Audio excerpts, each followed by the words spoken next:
Howdy ho everybody, BouseFeenux here, and yesterday at the time of this video anyway, For Honor hosted its very first dev stream on Twitch.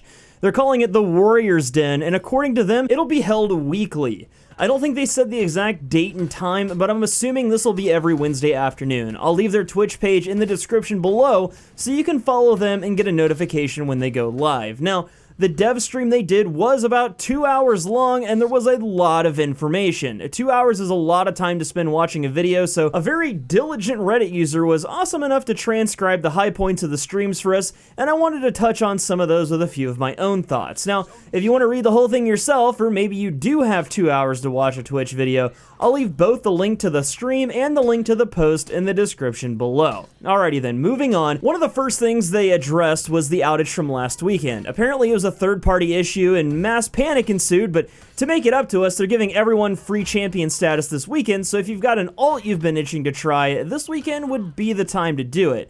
The free champion status weekend starts on Friday the 3rd and runs until Sunday of the same weekend. To piggyback on that, they also talked about connectivity issues.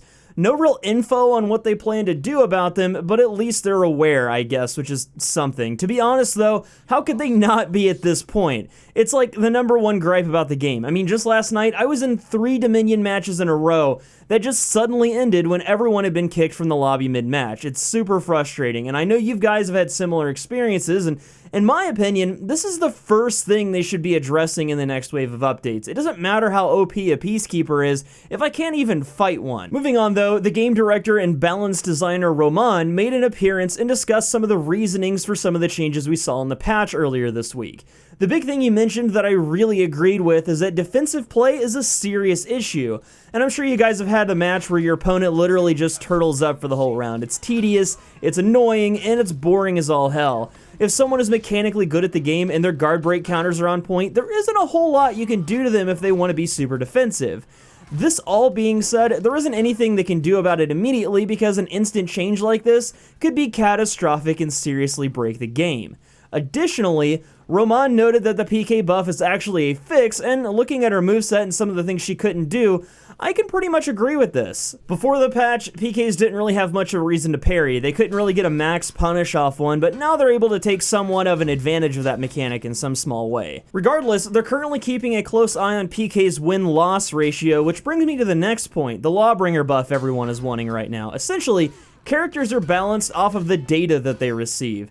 They take a close look at the win-loss ratios of each character, and that helps them determine who needs what. For example, the PK is slightly above a 50% win-loss ratio in 2v2, and 4v4 she's even lower because of her small health pool. I find this hard to believe given the outcry for a PK nerf, but you can't really argue with data, unless you're a YouTube commenter, of course. Some of you guys can argue anything. Anyway, back to the Lawbringer, they're saying that obviously he's suffering in duels but excelling in team fights. In duels, he's at about a 46% win rate, which is pretty low. I mean, let's be honest here, we know why he excels in team fights. If an LB wants, he'll just shovel you back and forth while his buddies beat the ever-living shit out of you, and there isn't a whole lot you can do about it. On top of that, they're saying that most of his kills are environmental. Surprise, surprise. I would think that's kind of a problem if the class can't really stand on his own. So what they're setting out to do is somehow buff him in duels without breaking him in team fights. I have no clue how they're gonna do this, but I'm not a game dev or balance designer, so I can't even begin to speculate on this. I'll just leave this one to the pros.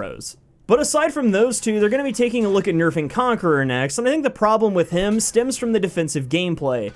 Conk has one of the best defenses in the game, and he's absolutely crushing tournaments right now, alongside the Warlord, who they also aren't happy with currently. Additionally, they want to take a look at Raider, whom they feel like is low tier right now as well. Now, hear me out here, I'm not the best player in the game by far, but I can hold my own, and I've been absolutely embarrassed by Raiders who are mechanically good at the game. They turtle up, and then they carry you 5 miles to the nearest ledge like the Warlord, and I swear to God that charge into grab they have is magnetic. Also, one of the last things Roman mentioned is that they are trying to get patch 1.03 on consoles next week, so that's something you folks on Xbone and PS4 can look forward to. In addition to all of this, they talked about revenge mode. They want to change how gear affects it, and further down the line, they want to maybe even change the core mechanics of how revenge works.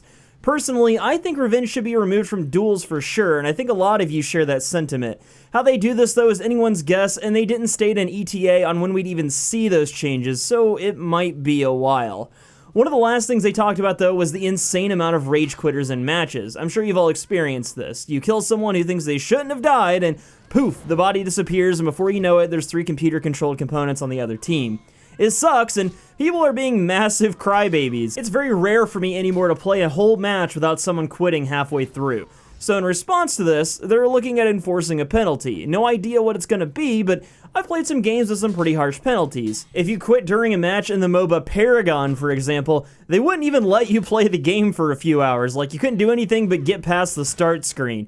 It was pretty harsh, and you'd think it'd be effective, but all it really led to was a bunch of AFKers. So if they implement a penalty for quitting, they also need to put something in for the people that just refuse to participate. But that's pretty much it, guys, and like I said, they talked about a bunch of stuff on this dev stream, and if you're really into For Honor and you've got a few hours, it may be worth it to have the stream on in the background to kind of catch up on what's going on in the game. If not, then hopefully my Cliff Notes version of the stream in the form of this video was helpful. If it was, don't forget to leave a like down below, and if you're new here, get subscribed to the channel so that you never miss a video. Until the next time, though, I'm BouseFeenux, I'll see you all at the next one, and as always, thank you so much for watching.